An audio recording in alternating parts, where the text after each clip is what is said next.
김용민의 정치쇼 함께하고 계십니다. 자, 고릴라를 통해서 전 세계 어디서든 만나실 수 있는 김용민의 정치쇼. 서울에서는 FM 105.5 그리고 FM 103.5군요. 예, 103.5 그리고 경기도 이천에 중계소가 있습니다. 98.3 그리고 KMN 러브 FM을 통해서는 부산 105.7 기장정관 89.3 그리고 양산 88.5 그리고 창원 90.9 그리고 이번에 진주에도 오픈했습니다. 98.7을 통해서 서울과 부산 경남 일대에서 우리 방송 함께 하실 수 있습니다. 자, 오늘 돈돈 브리핑으로 시작하겠습니다. 정상근 미디어 오늘 기자 어서 오십시오. 네, 안녕하십니까. 미디어 오늘 정상근 기자입니다. 네, 돈돈 브리핑. 인생관이 묻어있는 네, 그렇습니다. 예. 저의 모든 것. 예, 돈돈. 예, 돈돈. 네. 돈, 머니. 네, 예. 그렇습니다. 머니 많이. 네. 네, 머니 많이. 밖에서 10,000원짜리 한 장만 흔들어 주시면 더욱 열심히 더욱더 열심히 하는 우리 모습 보여드리도록 하겠습니다. 예, 자, 정 기자님 오늘 어떤 이슈부터 전해주시겠습니까? 네, 오프닝 때 잠깐 말씀하셨는데 남북이 오는 4월 말 정상회담을 갖기로 했습니다. 네. 이 대북특별 사절단은 1박 2일간의 방북 일정을 마치고 어제 오후 서울 공항을 통해서 돌아왔는데요. 예. 그리고 어제 오후 8시 청와대에서 특사단 수석인 이 정의용 청와대 국가안보실장이 브리핑을 했습니다. 예. 이 합의 내용이 상당히 많더라고요. 일단 첫 번째로 남북이 오는 4월에 판문점에서 정상회담을 하기로 했고요. 특히 판문점 남측 평화의 집에서 하기로 했습니다. 네. 그러니까 우리 영토죠. 그렇습니다. 네, 북한의 지도자가 남한 영토로 내려온 것은 군사 분계선을 넘어서. 네, 군사 분계선을 넘어온 것은 휴전선을 넘어온 것은 네. 처음입니다. 예. 그래서 아마 뭐 평양에서 했으면은 또 굴욕적이다 뭐 이런 비판이 나왔을 수도 있을 텐데 네. 또 이 부분에 대해서는 다들 높게 평가하는 것 같아요. 실제로 이제 남북 사이에 네. 김정일 위원장이 생존해 있을 때 네. 답방 형식으로 서울에 오는 게 어떻겠는가 이렇게 북측에다가 남측 네. 관계자가 넌지시 이제 제안을 했대요. 그때 이제 북측에서는 북쪽에서 하면은 우리가 통제가 되기 때문에 네. 안전을 보장할 수 있지만은 남쪽은 알 수가 없다. 그렇죠. 괜히 우리 지도자가 내려가서 망신당하는 일이 발생하면은 앞으로 나를 보기 힘들 것이다.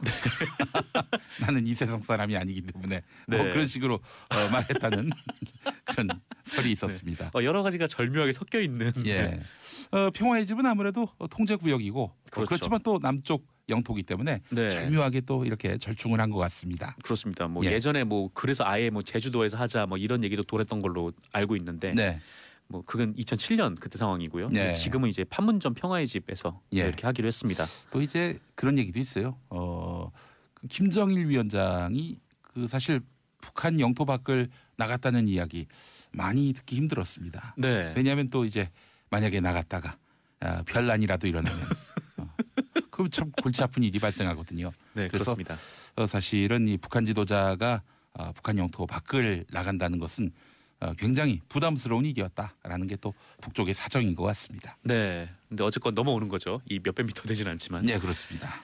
네, 그리고 이제 두 번째는 남북 정상회담 전에 정상 간 한 라인을 설치해서 첫 통화를 하기로 했습니다. 네. 이 필요할 때마다 정상 간의 상시 통화를 할 수 있는 거라 이것도 상당히 의미가 큰 그런 조항인 것 같아요. 예. 이 세 번째는 북한이 자신들에 대한 군사적 위협만 해소되고 체제 안전이 보장된다면 이 핵을 보유할 이유가 없다라는 점을 명확히 했습니다. 이게 바로 키포인트입니다. 네. 예. 비핵화를 할 수 있다는 거죠. 그렇습니다. 그 네 번째도 키포인트인데 북한은 비핵화 협의 및 북미 관계 정상화를 위해서 이 미국과 허심탄회한 대화를 할 수 있다는 용의를 표했습니다. 네, 종합하면은 미국이 지금 비핵화를 계속 요구를 하고 있잖아요. 그렇죠. 이 점만 해도 비핵화는 의제가 아니다라고 북한에서 얘기를 했었는데 네. 이제 의제가 될 수 있다라는 신호를 보낸 거죠. 미국 쪽도 저렇게 북한이 계속 핵을 고집한다면은 네. 유핵화를 고집한다면은 있을 유자에 유핵화를 고집한다면은 그럼 핵동결을 전제로 만나는 것 어떻겠나 하는 그런 양보안도 사실 검토 안 했던 건 아니에요. 그렇죠. 그게 이제 우리 측 문재인 대통령이 제안한 이 단계적 비핵화론 뭐 그런 것이기도 하고요. 예. 그런데 이제 북한이 비핵화를 전제로 얘기할 수 있다라고 얘기를 한 셈이기 때문에 뭐 미국으로서는 뭐 안 받아들일 이유가 지금 없어진 거죠. 특사단 같은 경우 이번에 사실은 뭐 특사단을 중매로 이렇게 비유하는 사람들이 있던데 말하자면은 아무개가 있는데 아무개 한번 만나볼 생각이 있느냐 이걸 타진하러 북에 갔다가 혼수까지 다 정하고 온 거예요, 한마디로. 네, 그렇죠. 뭐 동아일보 칼럼에서도 좀 비슷한 네. 얘기가 있었는데 네. 뭐 미국 쪽에서 얘기하는 게 엄청나게 뭐 재력도 좋고 막 속된 말로 이제 뭐 얼굴도 이제 뭐 출중한 뭐 그런 사람을 계속 이제 요구를 하고 있는 네. 뭐 그런 상황이다 뭐 그렇게 비유를 하더라고요. 예, 그렇습니다. 근데 반면에 이 조선일보 칼럼에서는 예. 네 그때 그 과거 임진왜란 직전에 그 조선에서 일본의 특사를 파견하지 않았습니까? 그렇죠. 그거랑 비유를 하는 칼럼도 있더라고요. 그걸 또 그렇게 비유합니까? 네, 예. 굉장히 좀 당황스러운 칼럼이었는데 예. 어쨌건 그렇고요. 예. 다섯 번째로 대화가 지속되는 동안에 추가 핵실험 및 탄도미사일 시험 발사 등 전략 도발을 하지 않기로 했습니다. 그리고 핵무기는 물론 재래식 무기도 남측을 향해 사용하지 않겠다고 약속을 했고요. 예. 사실상 이제 평화 체제로 접어들 수 있다 뭐 그런 의미인 것 같고. 사실 북한이 그동안 무기를 개발한 게 네. 뭐 탄도미사일 이런 걸 개발한 걸로 봐서는 네, 뭐 남측을 적대시할 목적의 무기 개발은 아니었던 것 같아요. 그렇죠. ICBM을 굉장히 네. 오랫동안 개발을 해왔는데 네. 사드를 배치하면서 이제 논란이 좀 됐었죠. 그 부분도. 네. 예. 그리고 남측 예술단과 이 태권도 시범단의 평양 방문도 합의를 했고요. 뭐 합의문에는 없었지만 더 엄청났던 거는 이 북한이 한미 연합 훈련에 대해서 중단을 요구할 것이다 이런 전망이 있었는데 예. 예년 수준의 한미 연합 훈련에 대해서는 이해한다라는 입장을 밝혔다는 겁니다. 그러니까 4월에 있을 군사 훈련도 네, 문제시하지 않겠다. 그렇습니다. 예. 아무래도 우리가 중재 역할을 하다 보니까 뭐 북한 입장에서도 우리를 그렇게 크게 곤란하게 하고 싶지는 않은 모양인 것 같아요. 네. 북한이 이렇게 파격적으로 나오게 된데 어떤 배경이 있는지 궁금해하는 분들이 많더라고요. 네, 저도 궁금합니다. 네. 당신이 얘기를 해주셔야 되는 거 아닙니까? 근데 뭐 어쨌건 북한에서도 뭐 여러 언론들의 분석을 보면 예. 뭐 북한에서도 뭐 지금 이제 정상 국가로 인정을 받고 좀 이제 내부 경제 상황이 좀 심각하다 보니까 예. 뭐 더 이상 좀 시간을 끌 수 있는 뭐 그런 게 좀 어렵다라는 판단이 있었다라고 이렇게 분석들을 하고 있더라고요. 예. 또 마침 또 평창 동계올림픽이 개막이 됐고 네. 이 모멘텀을 계속 가져가야 대화가 좀 이어질 수 있을 것 같은 좀 그런 것도 있겠고요. 사실 이제 9월이 되면은 네. 북한 정권 창건 이 70년이 됩니다. 70주년. 예. 네, 그렇습니다. 70년을 맞아서 뭔가 가시적인 성과가 있어야 합니다. 네. 김정은 위원장 집권한 지 이제 뭐 5년 넘었죠. 네, 2012년부터인가 아마 집권을 했을 테니까. 그렇습니다. 네. 6년이 되겠네요. 횟수로. 자, 이 6년이 지나도록 뭔가 성과가 없다. 인민의 삶에 별다른 진전이 없다. 그랬을 경우 체제를 유지하는 것은 또 쉬운 일이 아니고 그러니까 아무래도 이 핵으로 몸값을 잔뜩 올려놨다면은 이제는 뭔가 이 실질적인 인민들의 삶의 개선 이런 것들을 도모하지 않을 수 없는 그런 국면에 놓였기 때문에 이번에 김정은 위원장이 파격적으로 남북 대화에 적극 응한 것이 아니겠는가. 네. 또 그래서 가시적인 성과를 남측 특사단에게 이렇게 안겨주고 보낸 것이 아닌가 하는 그런 분석이 있습니다. 그렇군요. 네. 알겠습니다. 아시면서 굳이 저한테 물어보신 이유는 뭡니까? 아시는지 모르시는지 알고 싶어서. 예. 네. 알겠습니다. 다음 이슈 갈까요? 다음 이슈 살펴보겠습니다. 예, 뭐 트럼프 미국 대통령은 긍정적인 반응을 내놨습니다. 이 트럼프 대통령은 백악관에서 이 스테판 레벤 스웨덴 총리와 만난 자리에서 이 남북 정상회담 관련 질문을 받고 이 전 세계의 위대한 일이라면서 앞으로 어떻게 흘러갈지 보자라고 답했다고 합니다. 네. 아울러 남북 정상회담 합의와 이 북한의 비핵화 의지에 대해서는 이 북한 지도자들이 긍정적으로 행동하는 것 같다. 이 남북에서 나온 발표도 매우 긍정적이다라고 밝혔습니다. 예.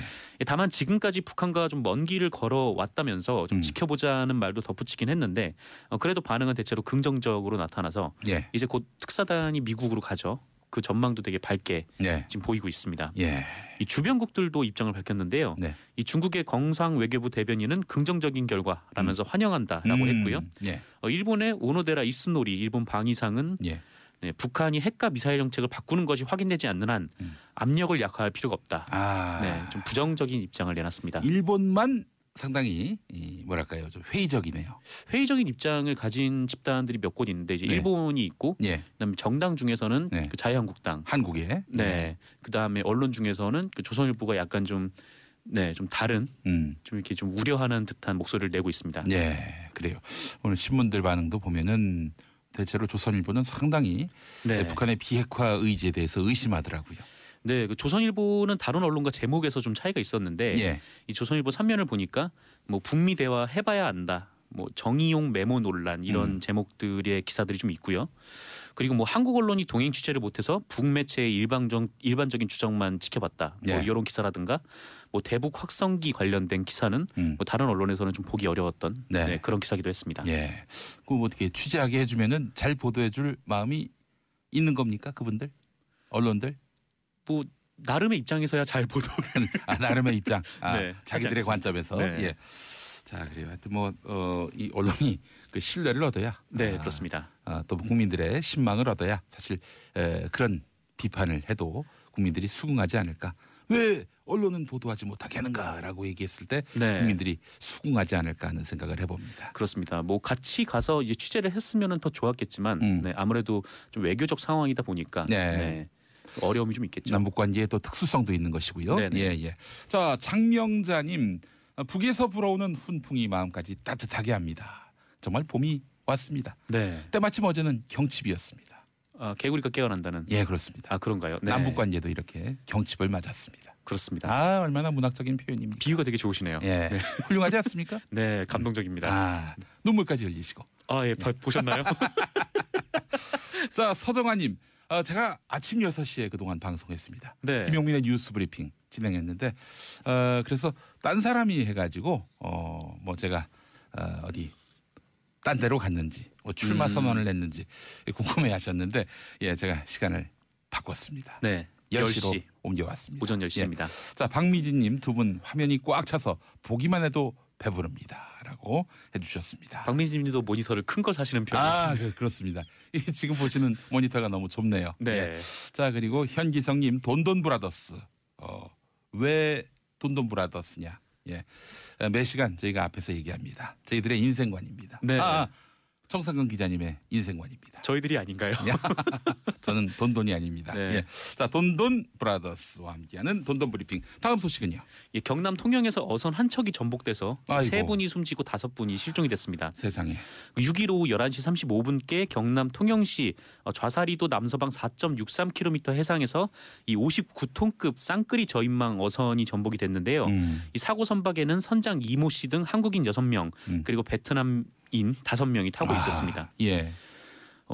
통영해양경찰서가 바로 출동을 했는데요. 이 바람도 세게 불고 어두운 데다가 이 파도도 최고 3m에 이르러서 구조가 쉽지 않았던 모양이에요. 네. 일단 4명은 그 주변에 있던 같은 선단 소속인 다른 배가 구조를 했는데 해경은 수중 수색을 통해서 이 뒤집힌 어선 내 조타실 그리고 식당에서 2명을 추가로 찾아서 6명을 찾았습니다. 근데 이렇게 구조된 6명이 병원으로 이송이 됐는데 이미 3분이 호흡과 의식이 없는 상태이셨다고 해요. 네. 그래서 그 선장인 이 씨 그리고 통신장인 백모 씨, 선원 안모 씨 등 한국인 3명이 사망 판정을 받았습니다. 네, 그리고 세상에. 5분이 실종 상태인데요. 예. 좀 빠르게 좀 구조가 되었으면 좋겠습니다. 예, 실종된 분들 골든 타임이 있어요. 이 네네. 골든 타임 안에 다 무사히 구조되기를 바라는 마음입니다. 자 마지막 소식. 이거 참 민망한 소식입니다. 네, 어떤 거를 할까요? 김관진을 할까요? 아니면 이명박 전 대통령을? MB로 가죠. 네, 예. 그러시죠. 예. 네, 좀 민망한 소식인데 다음 주 소환을 앞둔 이명박 전 대통령에게 그 뉴욕 제과라는 빵집이 있어요. 네. 여기서 2억 원의 뇌물을 받은 혐의가 추가가 됐습니다. 하하.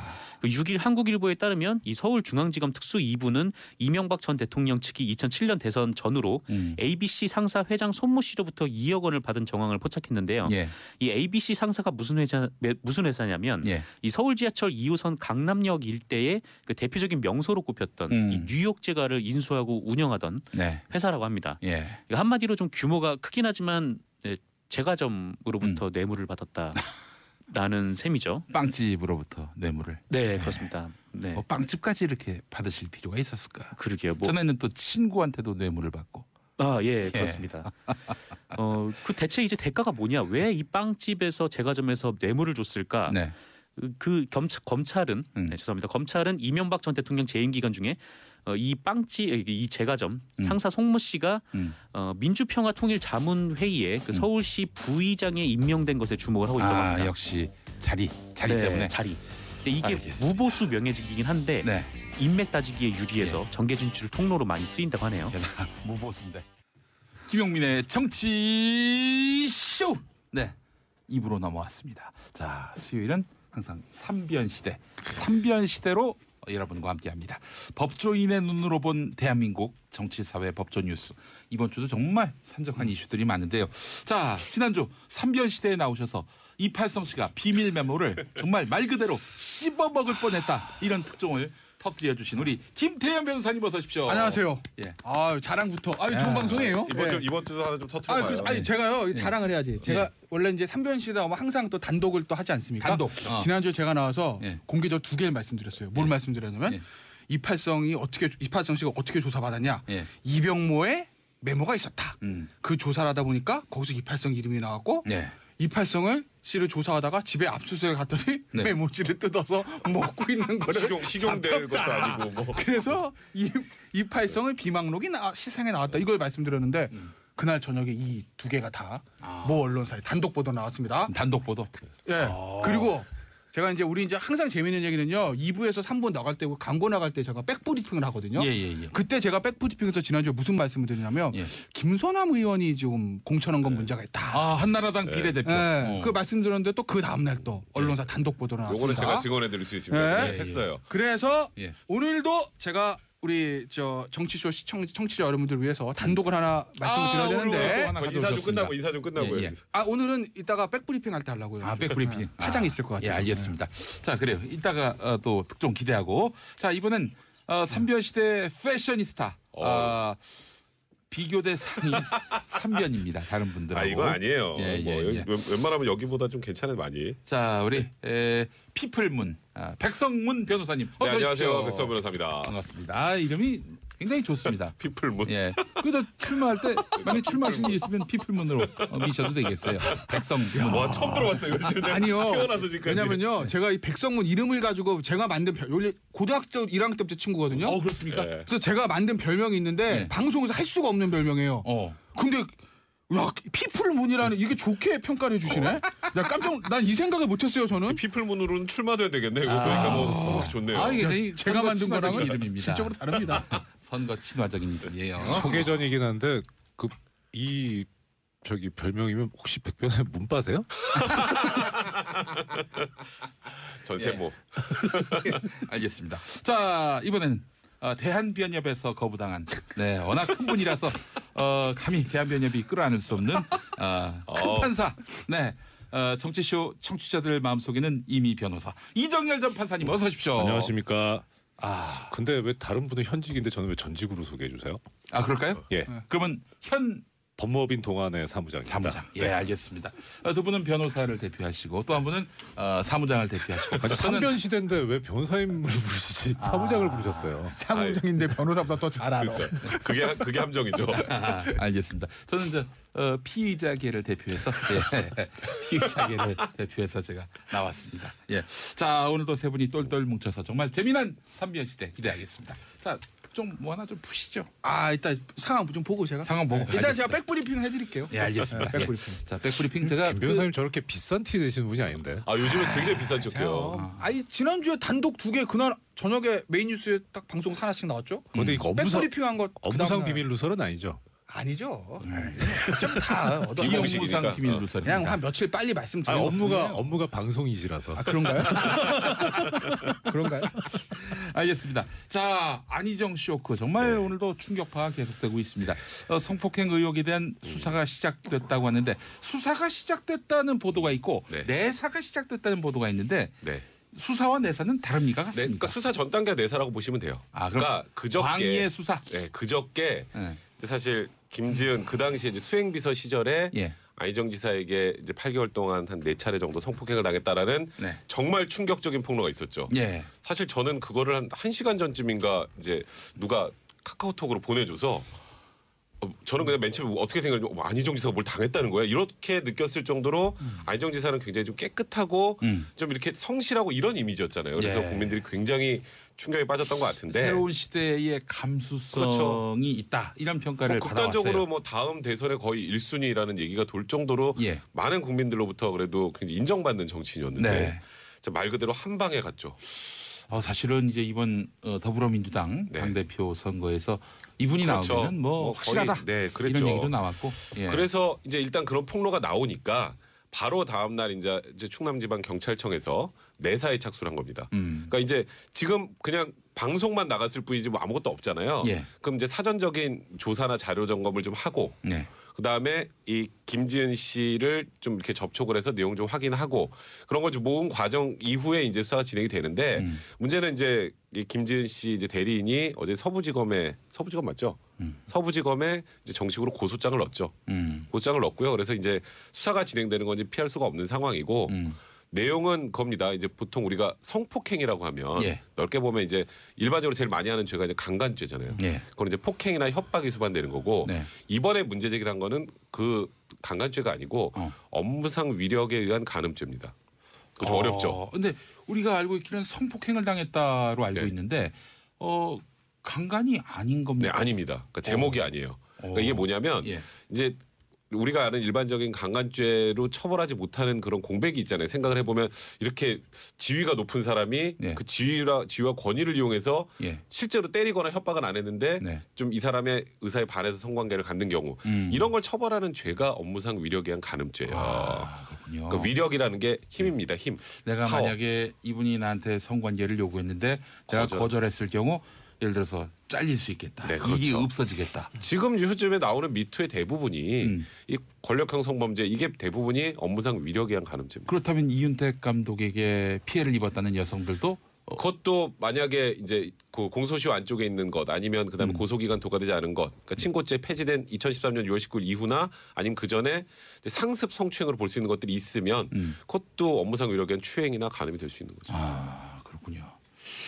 위력이 있고 또 위계가 있는데 이거 어제 양지열 변호사 나와서 위력과 위계는 완전히 다른 것이다. 완전 다르죠. 한자도 다른 것이다. 근데 이거를 위계를요 위계 질서 할 때 위계로 알고 계시는 분이 글쎄요. 많더라고요. 예. 그 위계 질서가 아니고 속임수라고 생각하시면 됩니다. 쉽게 위조할 때 위. 네, 속이는 거.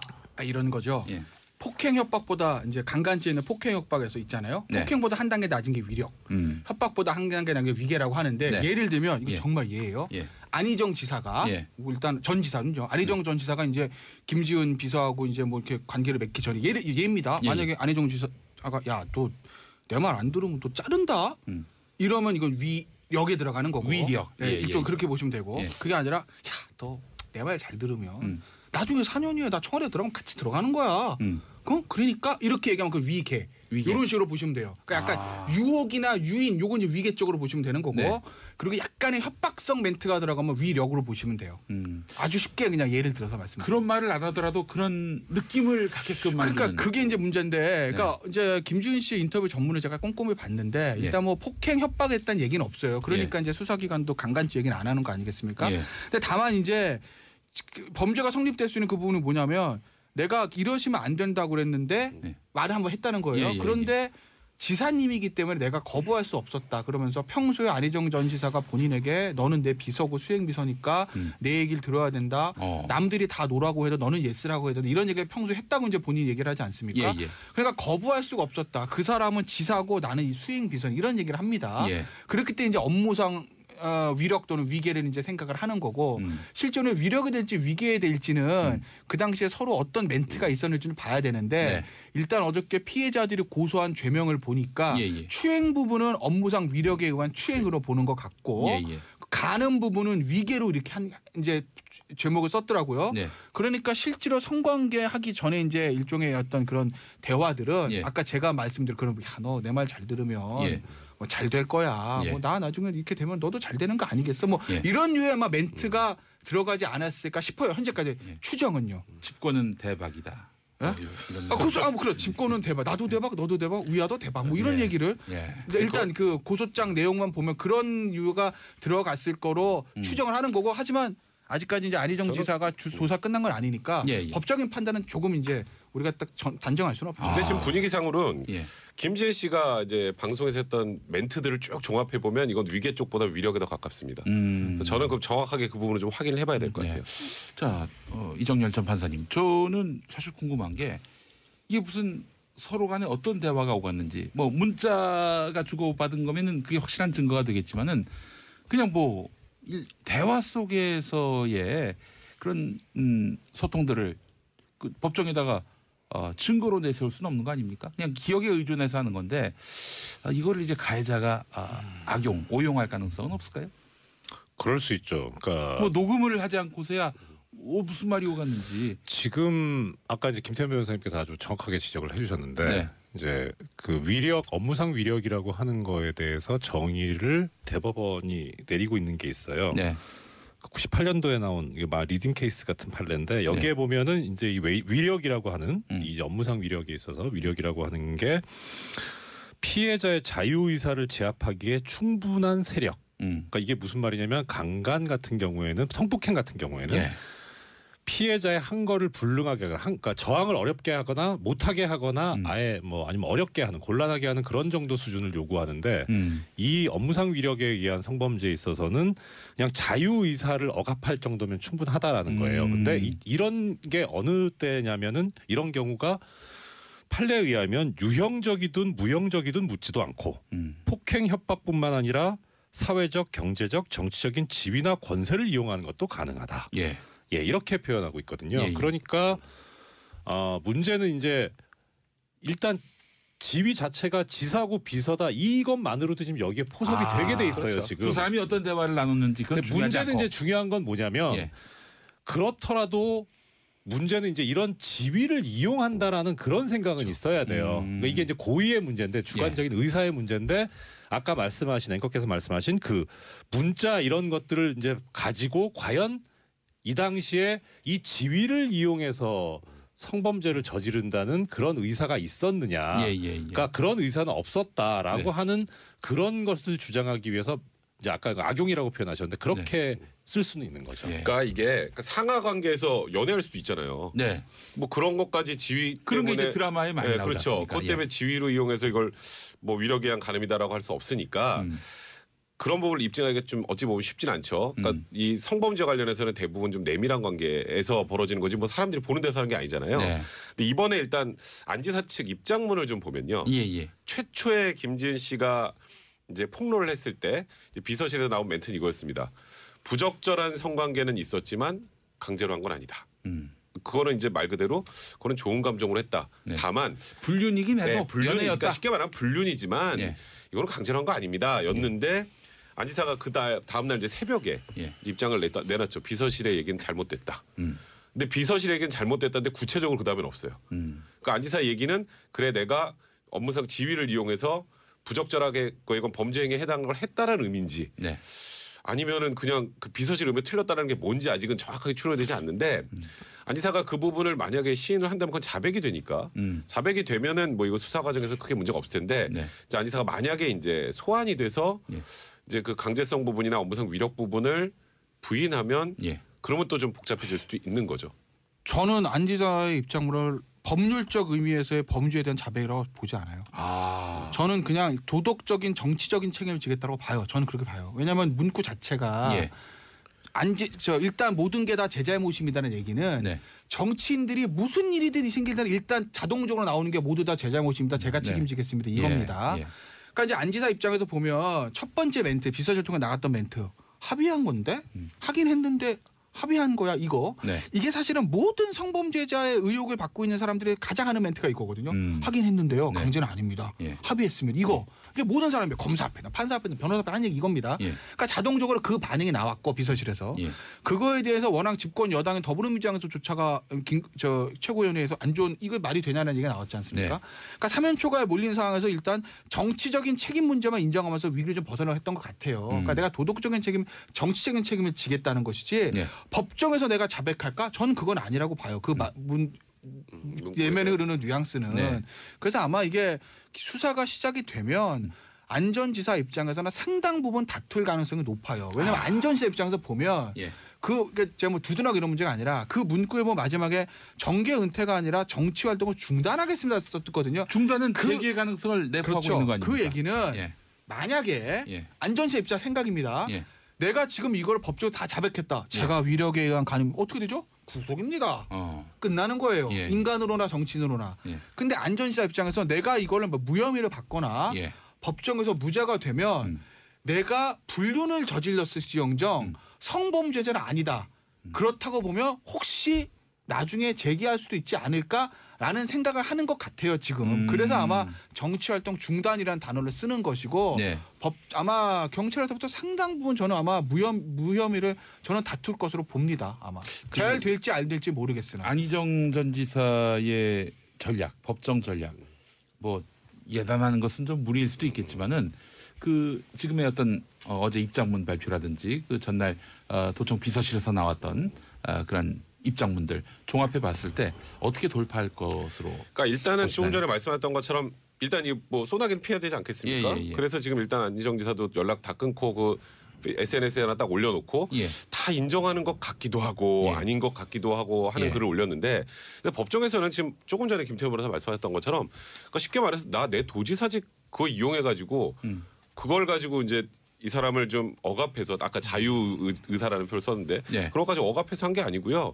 그러니까 결국은 부적절하지만 다소 오해 소진이 있어도 좋은 감정을 갖고 서로 관계를 한 것이다. 그러니까 이제 도덕적 비난 가능성과 법적 책임은 좀 별개지 않습니까? 이제 그렇게 일단 전략을 세울 가능성이 저도 개인적으로 볼 때 많고요. 네, 시간이 지나면 도덕적 책임, 법적 책임 사람들이 혼동하지 않습니까? 혼란스럽죠. 그래서 얘는 무죄 받으면은 도덕적 책임까지 그냥 퉁으로. 근데 이제 안희정 지사 같은 경우에는 이제 저번 그 대선 경선 과정에서 그 와이프와의 그 굉장히 뭐 절절한 사랑, 그다음에 무슨 뭐 그때 안깨비 뭐 그래가지고 그 와이프 이렇게 목도리를 이렇게 해가지고 그 도깨비 패러디하는 그런 사진들 그런 모습들을 보여줬는데 어쨌건 부인이 하는 다른 여자와 성관계를 했다라는 것만으로도 정치적으로 저는 재개하기 좀 쉽지 않은 상황이 되지 않을까. 그러니까 법적인 문제를 차치하고라도 그런 생각이 좀 많이 드네요. 우리 이정열 전 판사님, 그 안희정 지사에 대한 처벌 수위 어떻게 될 것으로 보십니까? 이게 자료를 조사하다 보니까 이 업무상 위력에 의한 뭐 범죄가 성범죄가 처벌이 흔치가 않은가 봐요. 그래서 양형위원회 자료를 보려고 했더니 양형위원회에서 양형 기준조차도 없어요 지금. 그러니까 그냥 지금 짐작해 볼 수 있는 거는 법에서 정한 형량만 가지고 짐작을 할 수밖에 없는데 이게 또 형이 그렇게 높진 않아요. 뭐 5년 이하의 징역, 뭐 2년 이하의 징역, 뭐 이런 식이어가지고 벌금은 없습니까? 벌금이 있긴 있습니다. 있긴 있는데 뭐 벌금도 있는데다 그래서 아까 당장 이제 만약에 그 범행을 부인하고 나서는 경우에는 피해자 측의 자료가 증명이 충분하다면 구속을 면하기는 쉽진 않을 것 같아요. 그럴 수도 있는 것 같은데 종국적으로 마지막에 갔을 때 과연 실형을 선고받을 가능성이 있느냐는 좀 회의적입니다. 심지어 무죄 가능성도 있습니까? 그거야 뭐 사실 그거는 이제 형량이 얼마가 나오냐는 그런 어떤 정상관계를 보고 짐작은 할 수 있는데 유죄냐 무죄냐는 증거 싸움이기 때문에 여기서 말씀드리기는 사실 상당히 어려운. 그러니까 실제로 입증하기가 쉽지 않아서 그래요. 그러니까 쉽지 않아서 뭐 진짜 무죄 가능성도 배제할 수 없죠. 그러니까 도덕적 비난은 받을지언정, 그러니까 명확하게 그 도지사로서의 지위, 뭐 나중에 차기 대선 후보로서의 뭐 그냥 그런 정도 엄청난 영향력을 이용해서 억압해서 했다라는 부분을 입증을 못한다면 그건 무죄가 나올 수 있고요. 그리고 이 실제로 이제 처벌이 돼도 강하게 처벌되는 경우가 거의 없더라고요. 사실 근데 약간 좀 걱정스러운 건 뭐냐면 그러니까 이거는 피해자 입장에서 봤을 때요. 고소장에 지금 표현된 죄명이 좀 걱정스러워요. 그러니까 아까 백 변호사님께서 잠깐 말씀해 주셨는데 이제 가는 부분은 그러니까 성관계가 있었던 부분은 위계 등 이렇게 돼 있어요. 그러니까 위계도 있었고 위력도 있었다는 것 같은데 위계를 처음에 그러니까 그 위계는 아까 이제 김 변호사님 말씀하신 대로 속였다는 거거든요.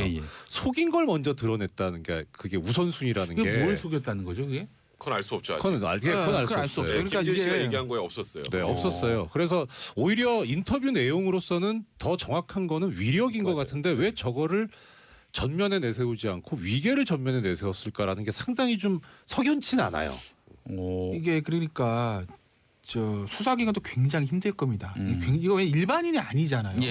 뭐 대선 주자입니다. 참 유력한 대선 주자니까 유망한 정치인이었기 때문에 언론이 모든 관심을 가져서 굉장히 좀 부담스러울 건데 이게 이제 조사를 했을 때 아마 두 가지 볼 거예요. 하나는 당시 있었던 대화 구성, 안정 뭐라고 말았다, 김지 뭐 이런 부분들도 있지만 이게 뭐 이정열 전 부장판사 이제 성범죄 만약에 형사사건에서 많이 보셨겠지만 이 성범죄 사건들 기록 보잖아요. 이건 그냥 포르노입니다. 왜냐하면 당시에 어떻게 성관계를 가졌는지 구체적으로 나올 수밖에 없어요. 그 과정들을 봤을 때 이게 정말 합의돼서 좋아하는 사람들이지 아니면 강제로 하는 것이 어느 정도 추적할 수가 있잖아요. 제가 방금 자세히 말씀드린 그렇지만 예. 그렇기 때문에 당시에 안희정 전 지사하고 김지은 씨가 어떤 형태의 어떤 관계를 맺은지까지를 굉장히 자세하게 넣을 수밖에 없거든요. 그러면 저기 2차 피해로도 이어질 가능성이 높겠네요. 그게 뭐 공개되는 게 언론에 아니니까. 노출돼 버리면 언론 노출되지 않죠. 그래도 다시 거론되고. 근데 이제 여자 입장에서는 그런 것들을 말하는 게 굉장히 힘들죠. 근데 수사기관 입장에서는 피해자 말만 듣고 또 무조건 할 수 있는 부분은 아니니까 아마 그런 것들 당시였었던 과정, 관계 당시 문제, 관계 후에 어떤 사후 정황들 이런 것들을 다 보고 판단할 거기 때문에 어떻게 되든 저도 짐작은 할 수는 없으나 이게 저 안희정 지사가 빡 때리고 했던 폭행 이거면 깔끔한데 그게 아니기 때문에 굉장히 조금 지난한 과정을 거칠 거예요. 근데 하나 변수는 있어요. 이게 김지은 씨가 그 인터뷰하는 과정에서 단언 냈어요. 또 다른 피해자가 있다. 그러니까 또 다른 피해자가 있을 수 있어요가 아니라 있다예요. 그건 알고 있다는 뜻이거든요. 그리고 그 피해자도 지금 뭐 미투에 동참한다는 얘기도 있어요. 이제 그렇게 되면 유형이 비슷하면 그러면 입증이 훨씬 쉬워지죠. 피해자가 한 명이 아니고 피해자가 두 명이면 이제 안희정 지사 입장에서도 무죄 주장을 하는 것도 쉽지 않고 그리고 만약에 유죄가 나와도 이제 피해자가 많을 경우에는 아무래도 형량이 더 올라갈 수 있거든요. 그게 좀 변수가 될 것 같아요. 두 분의 말씀을 판례로 하나 제가 뒷받침을 해드리자면 역시 2017년도 10월달에 나온 판례가 있습니다. 여기에 대해서 이제 그런 어떤 경우에 이런 범죄가 인정될 것인가 하는 기준을 제시한 게 있는데요. 거기에 보면은 이제 이거는 성폭행에 관한 판례인데 유형력을 그러니까 폭행을 한 거죠. 폭행을 하게 된 경위, 그 다음에 피해자와의 관계, 그리고 그 행위 당시하고 이후의 정황 이런 것들을 다 봐야 된다는 그러니까 두 분 말씀하신 걸 그대로 판례에서도 그대로. 김용민의 정치쇼 3부로 넘어왔습니다. 3변 시대 계속 이어가겠습니다. 김태현 변호사, 백성문 변호사, 이정열 전 판사와 함께하겠습니다. 자, 앞서서 안희정 전 지사 성폭행 사건 관련해서 이 위격에 의한 성폭행 이게 말이죠. 기소조차 되기 어렵다. 이런 이야기가 있는데 맞습니까? 맞죠. 아까 조금 전에 이정열 판사님께서 얘기해 주셨잖아요. 양형 기준조차 없다고. 그러니까 왜냐하면 폭행 협박은 심플해요. 이게 위력인지 아니면 상사하고 오빠하고 좋은 감정이었는지 그 중간에 이제 폭행이나 협박이 빠지니까 그 부분을 입증하는 게 굉장히 애매하죠. 그러다 보니까 쉽지 않은데 일단 지금 뭐 김지은 씨의 얘기 우리 인터뷰 내용을 쭉 들어보면 김지은 씨는 위력으로 느꼈다는 것처럼 보여요. 그리고 만약에 지금 또 다른 피해자가 있다라는 피해자도 동일하게 진술을 한다면 그러면 기소될 가능성은 많은데 근데 기소하고 유죄하고는 다르잖아요. 기소가 됐다 하더라도 법정 가서 무죄 판결 날 수도 있다. 그렇죠. 이게 왜냐하면 사실 둘 간의 얘기하고 이거를 예를 들어서 그때 당시 뭐 텔레그램 이런 것도 막 공개했었잖아요. 근데 그 내용에서도 어쨌건 김지은 씨가 무슨 말을 했는지는 좀 빠져 있고 그래서 어떤 대화가 오고 갔는지 그 성관계 전후에 어떤 상황이 있었는지 이런 부분들이 명확하게 확인돼야 되기 때문에 그게 일단은 지금은 뭐 부적절한 성관계라는 부분은 뭐 명확하죠. 그거는 그 부분은 어떻게 뭐 안희정 지사가 뭐라고 할 수 있는 상황이 아닌데 만약에 간통죄가 살아 있었다면은 처벌 대상이었겠네요. 그러면 이제 이혼을 전제로 해서 이제 부인이 이혼송을 제기하고 고소를 해야 되는 거죠. 이제 그건 이제 좀 별개 문제고 그건 이제 친고죄입니까? 그건 당연히 친고죄죠. 간통죄 같은 경우는. 근데 뭐 이제 그거는 폐지됐으니까 이제 문화의 문제는 아닌 것 같고 이제 부도덕의 문제로 가는 거고 그거는 그 다음에 이제 이 위력 위계에 의한 이 간음죄는 뭐 일단 인정되기가 그렇게 쉽지는 않다. 그래서 이거는 법정 가면 어떻게 될지 모른다. 뭐 그렇게 봐야 될 것 같네요. 정확하게 표현을 하자면 이거죠. 일단 업무상 위력 위계에 의한 간음죄가 양형 기준조차 없을 정도로 이 인식이 안 돼 있다는 거는 실제 사례는 많은데, 그러니까 수사기관에 오는 사례는 많은데 기소되는 건수가 적다 이렇게 보기보다는 아예 수사기관에 오는 사례조차도 별로 없다. 그러니까 지금 이 미투 운동이 벌어지고 있는 이유하고도 완전히 맥이 다 있는 거예요. 그러니까 피해자 입장에서는 이거를 드러내자니 일단 드러내는 것 자체도 어려울 뿐만 아니라 드러낸 이후에도 본인이 어떤 보호를 받는 게 아니라 피해를 받기 때문에 그 업무상 위력이라는 게 결국 자기의 업무상 지위 상급자를 가지고 얘기를 해야 되는 건데 자기의 생계를 걸어야 되는 그런 문제가 생길 수도 있으니까 오히려 세상이 드러내기가 힘들었다는 거죠. 그래서 자기 얼굴도 드러낼 정도면은 뭐 보통 용기를 낸 것이 아니니까. 그렇죠. 그러니까 이 미투 운동이 되게 중요하고 확산되고 우리가 많이 같이 해야 된다는 이유가 이 통계상으로도 나오는 겁니다. 이 업무상 위력에 의한 간음 자체가 그렇게 처벌 사례가 없었다는 그게 이걸 반증하는 거죠. 제가 꼭 말씀드리고 싶은 게 지금 최근에 이제 미투 운동을 쭉 보면 대부분 사례가 비슷하잖아요. 그죠?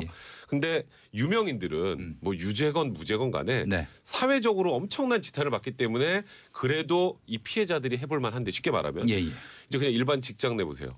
일반 직장 내 지금 조금 전에 말씀하셨던 것처럼 위력에 의한 간음. 그러니까 이제 뭔가 이 사람이 그런 위세 때문에 본인은 느끼기엔 성폭행을 당했어요. 근데 문제 제기를 해도 일단 기소가 잘 안 돼. 기소가 잘 안 되면 어떻게 되죠? 그럼 이 여성이 안에서 꽃뱀으로 몰려요. 그렇게 된단 말이에요. 그리고 만약에 정말 천신만고 끝에 수사를 했다 기소가 돼요. 뭐 벌금 좀 나오고 뭐 정말 극단적으로 집행유예 나오면 또 돌아오면 또 역시 2차 피해를 여성들이 본단 말이에요. 그래서 유명인들의 대상으로 한 미투 운동은 활발하지만 실제로 요즘에 더 큰 문제는 실제 직장에서 발생하는 문제는 외부적으로 유출되는 게 별로 없어요. 학교 같은 경우만 해도 이제 대중도 그렇고 언론도 관심이 많잖아요. 대학에서 저런 일이 교수가 이럴 수가 있어? 이게 많은데 일반 직장 예를 들어서 뭐 그냥 뭐 예를 들어서 어떤 중소기업에서 그런 일이 있었다. 이건 기사에도 안 나와요. 이제 그래서 그런 분들을 어떻게 보호해 줄 수 있을지. 그래서 좀 얘기가 나오는 게 비공개로 뭐 신고를 하고 조사할 수 있는 방안도 만들고 뭐 여러 가지 만든다는데 진짜 미투 운동의 정신을 정확하게 살리기 위해서는 지금 현재 이렇게 밝히지도 못하는 이 지금 직장 내에서 있는 만연한 성희롱이나 성범죄 관련해서 어떻게 해결해 줄지를 고민하는 게 가장 중요하다고 생각드네요. 또 하나 추가해서 말씀드리자면 이 지금 성범죄도 성범죄지만 제가 알기로 여성분들께서 많이 그 고통스러워하고 힘들어하시는 게 성희롱 문제거든요. 근데 성희롱이 참 놀랍지만 우리나라 법률상 처벌 법규가 없어요. 민사상 손해배상은 뭐 정신적 고통을 받았다 그래서 할 수 있는데 그마저도 없어요. 인정받기 그러니까 쉽지 않죠. 인정은 둘째치고 법이 없어요. 법이 없다.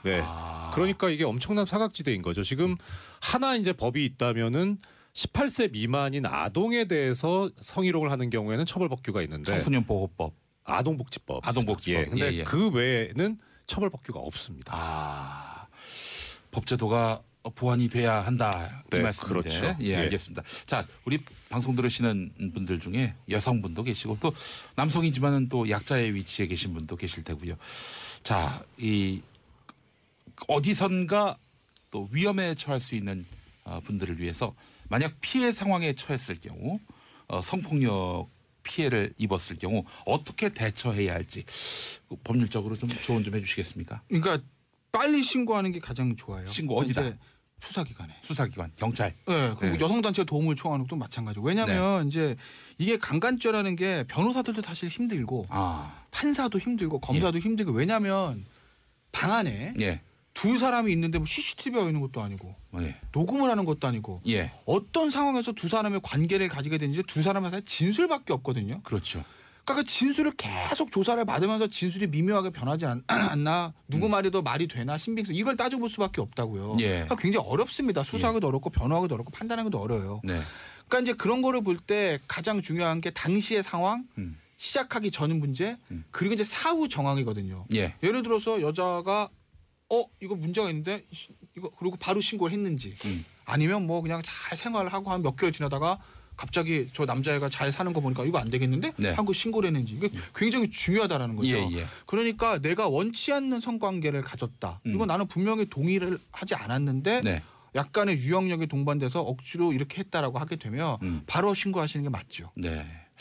그 부분을 또 제가 김태면 변호사님 말씀을 판례로 뒷받침하고 서로 뒷받침하고 있습니다. 76년도에 좀 오래된 판례인데 이것도 이제 리딩 케이스입니다. 여기에서 이제 뭐라고 하고 있냐면 이게 방송으로 하기는 좀 적절치 않은 용어들이 좀 나올 수는 있는데 순화해 주십시오. 나오니까 이 남녀간의 정사를 내용으로 하는 뭐 이런 성관계, 강제추행이 뭐 이런 그 간음 등의 범죄에 있어서는 행위 성질상 당사자 사이에서는 극비리에 또는 외부에서 알기 어려운 상태에서 감행되는 게 보통이다. 그러니까 이때 피해자 이외에는 어떤 물적 증거나 직접적인 목격 증인 등의 증언을 기대하기가 어려운 사정이 있는 건 맞다.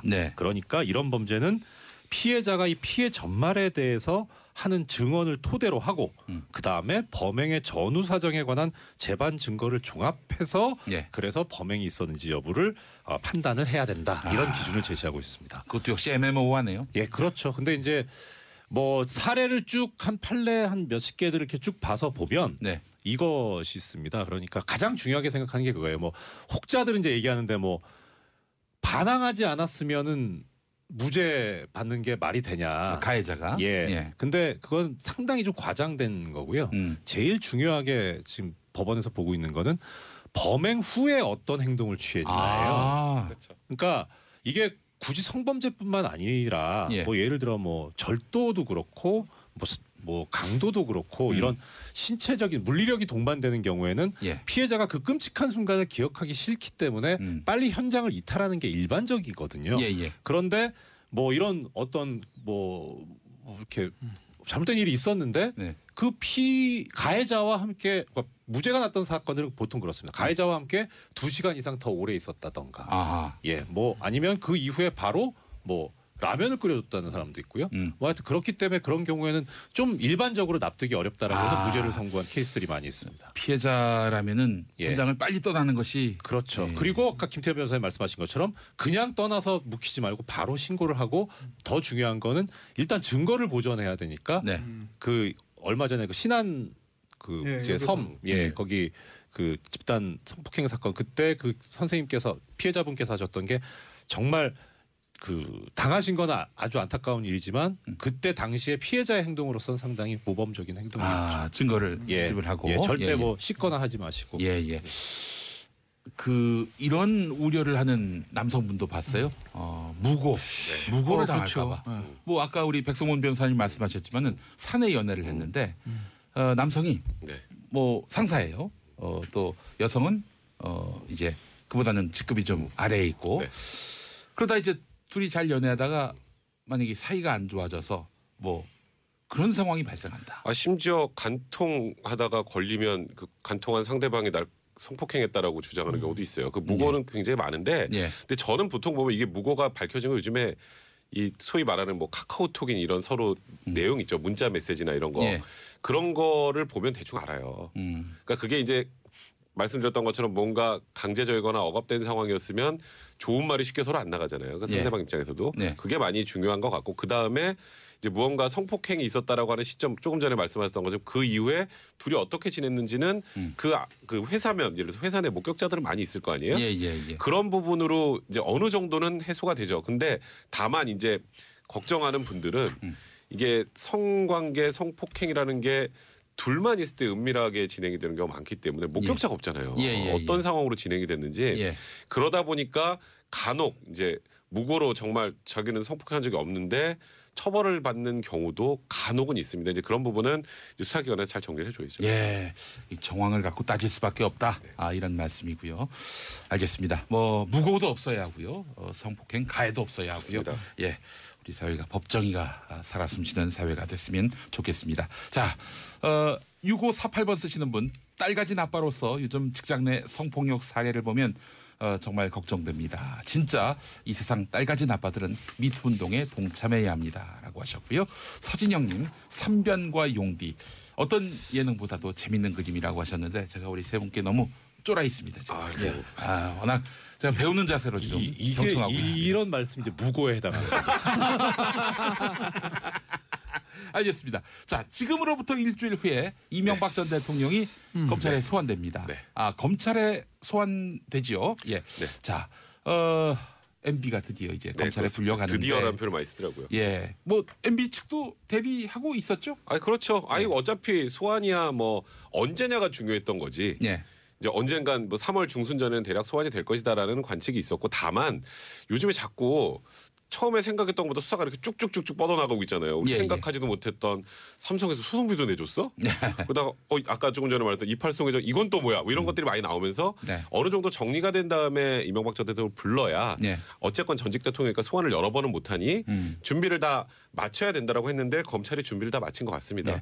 이번에 불러서 더는 안 부를 것이다. 검찰이 이러고 있는데 이게 무슨 말입니까? 그러니까 이제 한 번 부르고 그 다음에 거기서 조사를 웬만큼 끝내고 그 다음에 이제 신병 확보를 하느냐 마느냐에 대한 고민은 좀 할 거예요. 이제 쉽게 말하면 구속영장 청구죠. 그러니까 일반적으로 생각하면 이게 뭐라고 될까요? 전직 대통령이라는 그 타이틀을 지으면 이건 거의 100% 구속영장 청구하는 게 맞죠. 왜냐하면 아주 일례로 김백준 총무기획관이 구속이 돼서 기소가 됐습니다.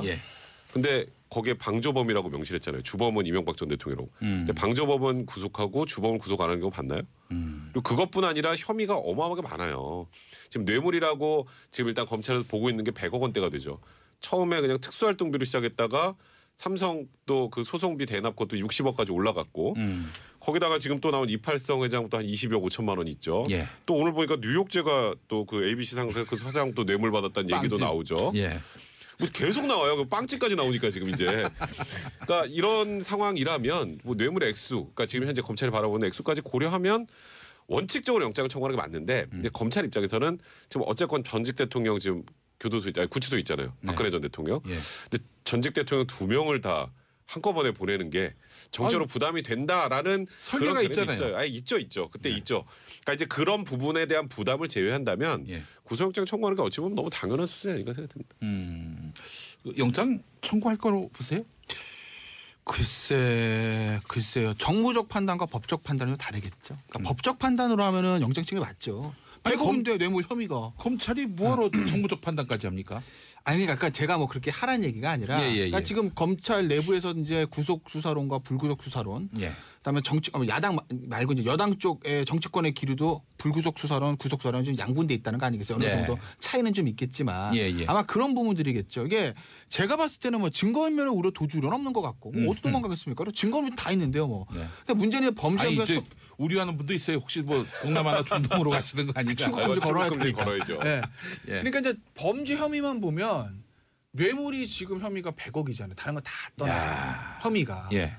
그러니까 이명박 전 대통령 지금 기류로 봤을 때 이걸 자백할 것 같지는 않고 일단 그 변호인들의 기류를 제가 취재를 해보면 일단 아니다 우리는 부인이다라는 전략을 쓰는 것 같은데 그 부인이 있을 경우에 아마 다툼의 여지가 있으면 방어권 얘기를 하겠죠. 검찰 입장에서 보면 뇌물 100억의 증거가 어느 정도 확실하다고 볼 거고 그러면 그 혐의만 보면 구속하는 게 맞죠. 당연히 구속해야죠. 근데 다만 전직 대통령이기 때문에 2명을 동시에 이게 좀 껄쩍지근한데 뭐 이런 판단들. 그게 이제 그 판단을 하느냐 안 하느냐 이 차이지 죄만 깔끔하게 보면 그러면 그건 구속사유예요. 우리 이정열 전 판사님이 사실은 신기가 있는 분입니다. 이 구속 전망은 대부분 맞췄어요. 김태현 변호사님이 한 3숲입니다. 그렇습니까? 자, 그럼 두 분에게 한번 그러니까 이거는 돗자리를 한번 펴보겠습니다. 영장을 치면 저는 100% 나올 거로 봐요. 법원의 입장에서 봤을 때 영장을 검찰이 청구를 하면은 저는 100% 나온다고 보는데 검찰이 청구하느냐 마느냐 안 하느냐 그 부분이. 이거 검찰이 칼 쥐고 있는 거예요. 검찰이 하면 나오는 거고요. 안 하면 그냥 이제 그 말 그대로 좀 전에 김태현 변호사랑 저랑 거의 유사하게 했던 것처럼 정무적인 판단을 한 거죠. 그렇게 되면. 근데 그럼 비난을 많이 받을 거예요. 영장 청구 최종 결재 최위선 윤석열지검장입니까? 총장이죠. 검찰총장. 문무일 검찰총장. 총장. 자, 그러면은 검찰이 청구할 것 같습니까? 그건 모르겠어요, 저도. 그 다음 주에 나와서 예측 한번 해볼게요. 다음 주에 왜냐면 9시 반 수요일 9시 반 소환이니까 저희가 아마 이 토크 한변시대 할 때 뭐 항상 커피 마시고 조사 시작할 때거든요. 당장 내일 소환된다며. 좀 보시죠. 여기서 너무 몸살이 한번 살짝 빼네. 자, 우리 이정열 전 판사님. 그러면 당연히 뭐 영장 청구하고 발부되는 거죠. 이거는 아까 이제 김 변호사님께서 그 말씀하셨는데 도주 우려, 증거인멸의 우려도 뭐 일단 공범이 있고 하니까 증거의 우려도 없다 할 수 없는데 도주 우려 같은 경우에는 지금 예를 들어서 뇌물만 놓고 보면 우리 양형 기준상 5억 원 이상일 때 최하가 7년이거든요. 그럼 이렇게 중형이 선고될 것 같으면 도주 우려가 있다고 보는 게 영장 패키지로 가죠. 원래 패키지로. 그러니까 그 당의 피의자가 진짜 그야말로 뭐 주거가 일정하고 직업이 확실해서 뭐 이거는 도주 우려가 없다고 판단할 때 그거인 거고 일단 첫 번째 기준은 그겁니다. 형이 얼마나 선고될 거냐. 실형 선고 예상되면 도주 우려가 있다고 보는 게 지금 이제 영장 발부 기준이거든요. 그러니까 도주 우려는 있어요. 최소한. 근데 문제는 이제 아까 말씀하신 정무적 뭐 건데 이게 저는 정무적인 부분은 잘은 모르지만 이렇게 어떻게 생각하냐면 이렇게 했을 때 국민적인 비난을 받을 수 있겠느냐. 근데 오히려 저는 박근혜 피고인을 구속하는 게 더 욕을 먹을 가능성이 크냐, 이명박 전 대통령을 구속했을 때 욕을 먹을 가능성이 크냐 했을 때 박근혜 피고인 쪽이거든요. 그럼에도 불구하고 했는데 네. 뭐 굳이 이번에 몸을 살릴 필요가 있을까? 저는 도주 우려가 매우 심각하다고 생각하는 게 워낙 이 그 차명 소유가 많아가지고 예. 많죠. 차명 소유가 많아서. 근데 참 아이러니한 건 뭐 기사를 보니까 돈이 없어서 변호인단을 못 구한다. 근데 어제 정두원 전 의원 나와서는 네. 그거는 거짓말이다. 그러니까 그건 당연히 거짓말이죠. 그게 그 얘기 아니에요. 그러니까 저기 이 변호사 비용을 대납해주기로 한 사람이 아직 확답을 안 했다. 그래서 못 구하고 있다. 야 예리하십니다. 그러니까 그게 예. 돈이 없어서가 앞에 게 그거잖아요. 내 돈이 없어서가 아니고 돈이 없어서 전해주기로 한 분의 돈이 없어서. 예.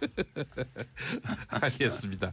자 그래요. MB 소환을 앞두고 이상득 전 의원이 오늘 소환된 모양이죠. 근데 이제 마지막으로 다지게 하는 거죠. 검찰 입장에서는. 검찰은 지금 조금 전에 김 변호사도 얘기했던 것처럼 거의 모든 증거를 다 들고 있어요. 이게 이렇게 얘기해 보죠. 그러니까 지금 MB 측근이라는 사람들이 검찰 조사를 받고 그 전에 과거에 2008년 특검 때 다 부인했던 사람이 지금 다 인정하죠. 네. 그 왜 그럴 것 같아요? 이번 정권이 바뀌었으니까 인정해야지가 아니고. 이거 명백한 객관적 물증이 나오는데 거기서 어떻게 계속 모른다라고 해요. 그래서 그런 거예요. 끈 떨어졌기 때문에 이제 MB 끈 떨어져서가 아니. 끈 떨어졌다고 막 저 사람 이제 끈 떨어졌으니까 하자가 아니라 본인도 처벌받아야 되는데요.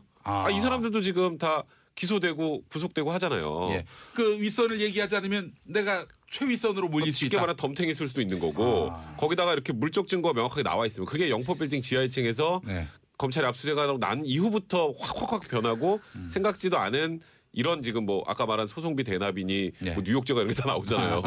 빵집 같은 게 이렇게 나오잖아요. 이제 그러니까 이거는 객관적으로 움직일 수 없는 증거 때문에 인정하는 거지 그냥 말 그대로 그냥 배신이라고 생각하면 안 된다는 생각이죠. 이게 이런 거죠. 그러니까 이상득 전 의원을 소환하는 그런 부분들은 이명박 대통령의 혐의 중에서 삼성 뇌물죄 같은 거야. 먼저 돈 흐름 자체가 이제 다스에서 에이킹 건프로 왔다 갔다 한 거는 그렇다 치고 실질적으로 현물에 이 돈가방이 움직이는 것들의 물리적인 종착지는 이상득 전 의원이거든요. 그러니까 예를 들면 김소남 전 의원의 공천원금 같은 것도 이상득 전 의원 갖다 줬다라는 게 이제 전달했다라는 게 김백준 전 기획관의 진술이고 그다음에 저 이팔성 메모에서는 22억도 SD 8억 이상주 14억 이거 아니겠습니까? SD 8억 이상득 전 의원 줬다는 거예요. 이상주 14억도 본인이 가방을 받아서 이상득 전 의원이 전달해 줬다는 거거든요. 그러니까 물리적 종착지는 현금을 온 건 이상득 전 의원이라는 거죠. 이 씨 일간의 딜레마에 빠질 겁니다. 형이냐 정직 대통령이냐. 네?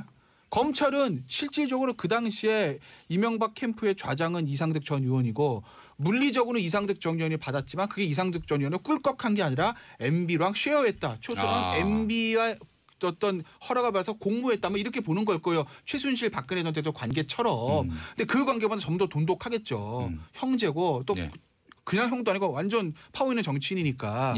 그런데 지금 이명박 전 대통령 지금 반응은 나 안 받았는데?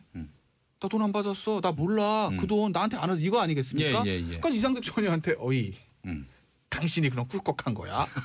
당신이 다 들어가시려고? 어떡하려고? 동생한테 쉐어 안 해서 이걸 묻겠죠. 그래서 아마 이상득 전 의원을 마지막으로 지금 얘기를 하는 거예요. 알겠습니다. 뭐 대략 MB 이제 소환 일주일 남겨놓고 검찰은 이제 막바지 단계에 이른 것 같은데 자 우리 김태현 변호사님이 이제 특종을 하나 또 가져오셨다고 했는데 없어요. 저희와 2부 3부 사이에 광고 나갈 때 저희가 좀 들었습니다. 좀 듣다가 갑자기 시작이 됐죠. 그래요. 그 요즘에 그 식용 종이 사업에 또 일가견. 그러니까 실제로 말하면 저기 지금 이명박 전 대통령의 소환이 생각보다 좀 늦어진 거죠. 한 일주일 정도 늦어진 거예요. 한 3월 초 예상을 했는데 그 늦어진 이유들 중에 가장 큰 이유가 이제 이팔성 비망록 때문이거든요. 그러니까 검찰 입장에서는 이게 방송용 하지만 얻어 걸린 겁니다. 가봤더니 먹고 있네. 이건 뭐지? 그래서 또 뭘 주세요? 이제. 자 그렇다면 이제 그 특종이라고 하는 게 그 비망록에 뭐가 적혀있냐? 그러니까 이팔성 비망록에 수많은 것들이 적혀 있다는 거예요. 사람 이름이 적혔다는 말씀을 하실 것 같기도 하고. 이팔성이 그러니까 본인이 이제 누구한테 뭐 얼마씩 주고 이런 것들 일이 좀 적혀 있었다는 건데, 그것들을 뭐 그런 거죠. 뉴스가 될 만한 사람, 뉴스가 될 만한 사람한테 줬을 거 아니겠어요? 제가 사람 이름은 몰라요. 네, 근데 어떤 직군에 있는 사람들이 있는지는 알아요. 네. 어디 소속인지도 아시고. 뭐 어떤 직군들, 어떤 직군, 여의도에 계신 분들이 좀 있다는 얘기는 제가 들었어요. 벼락이 쳤을 때 막 몸에 맞을 수 있는 어떤 뭘 달고 계신 분들. 뭐 어쨌든, 그러니까 어쨌든 이팔성 전 회장이 여러 가지 이제 뭐 여기저기 좀 뭐 이게 좀 본인이 입장에서 후원하는 그런 내역들이 좀 있는데, 근데 이제 검찰 입장에서는 액수가 아주 다액이 아니고 그리고 지금 정치자금법이 다 공소시효가 이미 거기다 지났기 때문에 아마 이제 입건을 안 하는 건데 그런 분들 때문에 조금 그 주저하고 있는 소환이 좀 늦어진 거고 또 하나는 계속하십시오. 아마 지금 나오긴 다 나왔을 거예요. 왜냐하면 애초에 제가 지난주에 어떤 특종 들었던 그 이병모가 정리했던 문건들이 있어요. 거기서 지금 김소남, 대주그룹, 이팔성 다 나온 대보그룹 입장에서 다 나온 거거든요. 거기 중에서 돈을 많이 주고 이름 있는 사람들만 선별해서 좀 조사를 하는 거라고요. 근데 어제 마지막으로 나온 사람이 ABC 상사 아닙니까? 뉴욕 제과. 뉴욕 대학 액수 2억이에요. 사람들 모르는 사람이잖아요. 그러니까 이게 이제 마지막이라는 거죠. 그러니까 굉장히 우와 무슨 그룹? 야 재벌 뭐 중견 그룹이 아니라 뭐 빵집? 2억? 이런 게 나왔으니까 그게 아마 뉴욕제가 무시하시는 겁니까?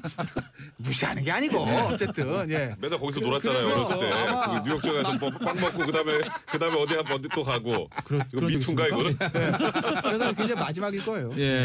알겠습니다.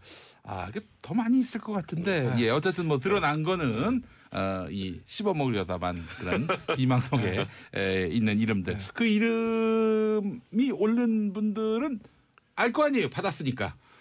근데 액수가 뭐 많지 않으면 많지 않다고 많지 않다고 그 검찰이 그냥 넘어갑니까? 근데 공소시효 문제도 있어요. 정치자금법은. 그렇죠. 이 10년 전 공소시효 대부분 이제 5년이니 공소시효가 5년이니까 정치자금법은 이미 5년 다 지났잖아요. 이명박 정부 당시 일이라. 그러니까 이제 공소시효가 다 지나면 구태여 검찰에서 그걸 까면 그건 또 뭐 정치보복이나 이렇게 프레임으로 가니까. 그러니까 이제 그거는 정치보복 프레임에 굳이 지금 이런 전직 대통령과 수사하고 있는 와중에 검찰이 힘들고 혼란스럽지 않게 쓸데없이 전선을 확대해봐야 전선을 확대할 가능성은 거의 없다고 봐야죠. 그 시절에 그 정도 액수는 사실 진짜 기억 못할 거예요. 얼마인지 다 아시네요. 한두 군데에서 받았으면은 기억할지 모르겠는데 뭐 하도 많은 데서 받으셨을 테니까 기억하겠습니까? 누군지 몰라요. 아니 누군지 얘기하셨던 걸로 기억하는데 제가. 아닌데? 아닌가요? 아닌데. 기원마께서 계속 무고를. 용디 위험합니다. 위험해요. 다음 주에 이제 용디 말고 딴 분으로 가나요?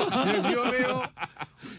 그냥 그래서 프로그램을 땡땡땡의 정치쇼 하지 말고 그냥 정치쇼라고 했으면 좋겠어요. 맞아. 김용민의 정치쇼 4부로 넘어왔습니다. 자, 지방선거가 이제 100일도 안 남았습니다. 그래서 저희가 만든 코너 지선이네. 지선이네. 이제 지선이네. 100일 뒤면. 그래서 지선이네입니다. 여의도 소식과 지방선거 전망까지 재미와 깊이 두 마리 토끼를 다 잡아주실 분. 뭐 제가 정말 공헌합니다. 정치 분석, 전망 이 두 분을 빼면은 그거는 진짜 모든 게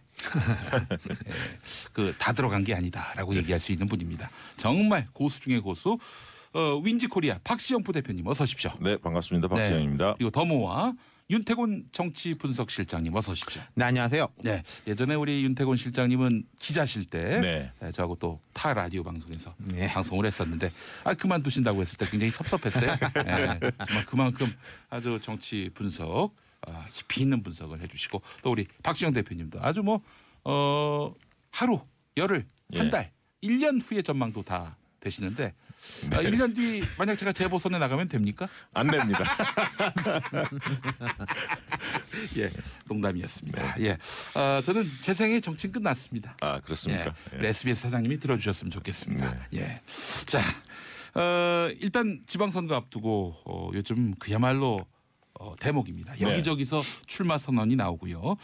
자, 윤태곤 실장님 우선 그 지방선거와 국회의원 총선 비교해 보면은 민심을 좌우하는 요소가 좀 차이가 있지 않을까 싶은데 어떻습니까? 모든 선거라는 게 심판 선거, 전망 선거 이런 데는 몇 별 차이가 없는 건데요. 대선, 총선, 지방 선거, 전국 단위 선거 세 개를 비교해 보면은 제일 큰 차이는 이겁니다. 대선은 한 명 뽑는 선거잖아요. 전국이 한 개 지역구예요. 한 후보도 4-5명 정도 물론 군소 후보도 있습니다만 압축되는 것이고 총선 뭐 비례대표까지 합쳐서 300명 뽑는 선거지 않습니까? 예, 예. 지방선거는요. 저도 이제 다 안 세봤는데 이번에 뽑는 사람이 한 4,000명 정도 돼요. 그러면 후보는 만 단위지 않습니까? 그렇죠. 우리 인구가 5천만 명인데 5,000명 중에 한 명은 후보인 거예요.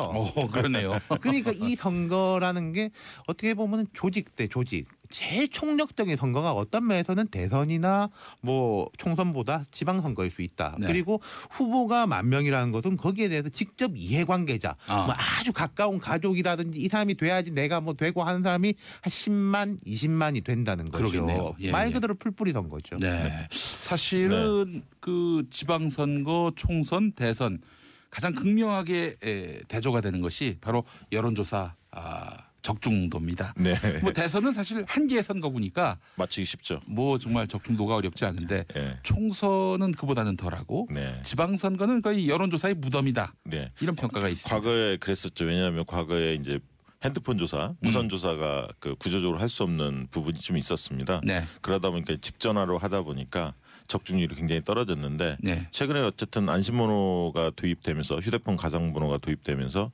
그런 어떤 적중률은 과거보다는 좀 개선되지 않을까. 언론사도 그 가상번호를 이용해서 조사를 할 수 있으니까요.